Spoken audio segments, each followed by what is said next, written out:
আজকে আবার ছিল কলকাতায় ফেরার দিন। কালকে এক্সাম ছিল, তাই আজকেই ফিরতে হতো। আর এদিকে মা সকাল থেকে বসেছে আমার ব্যাগ নানা রকমের খাবারে ভরিয়ে দেওয়ার জন্য। এইখানে হচ্ছে পুর পিঠে করা হচ্ছে, আমি ঠিক জানি না এটার কিছু একটা নাম আছে, অন্য নাম আমার ঠিক এই মুহূর্তে মনে নেই। তো সেটাই করছে, আমি একটু গড়ার চেষ্টা করছিলাম, বারবার একবার করে খুলছি একবার করে পাকাচ্ছি, কিছুতেই হচ্ছিল না। তো অনেক কষ্টে পিঠেগুলোকে করলাম। তারপর এদিকে মা দুটো বাটিতে আলাদা আলাদাভাবে সজনে ফুল রেখেছে, একটাতে সজনে ফুল ভাজা আর অন্যটাতে কুমড়ো ফুল আর সজনে ফুলের বড়া।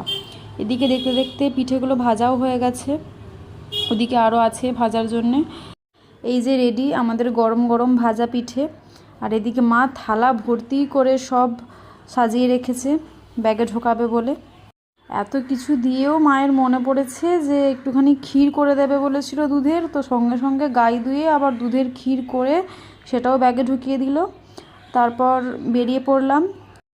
তারপর আর কোনো ক্লিপ নেওয়া হয়নি। হাওড়া স্টেশনে নেমে একটা মিষ্টি কিনলাম, একটাই কিনেছিলাম কারণ প্রচুর দাম ছিল, যেহেতু সিল করা আছে। তো তোমরা যদি এরকম ভিডিও আরও দেখতে চাও আমার চ্যানেলটিকে সাবস্ক্রাইব করে দাও। বাই।